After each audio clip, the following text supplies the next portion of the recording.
बड़ा जोड़ा है राजा कोमलिए में फिर बड़ा जोड़ा है राजा कोमलिए में फिर।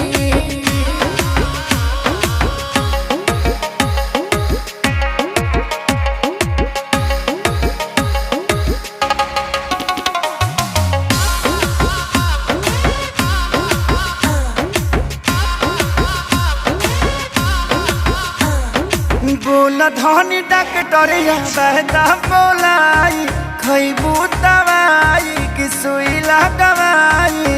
दिनमा में फल फूल विटामिन खियावेला रात में एनर्जी तो खर्चा करावेला। हो तो मजबूरी बुझ होई तोहर राजा सहतनी साजा।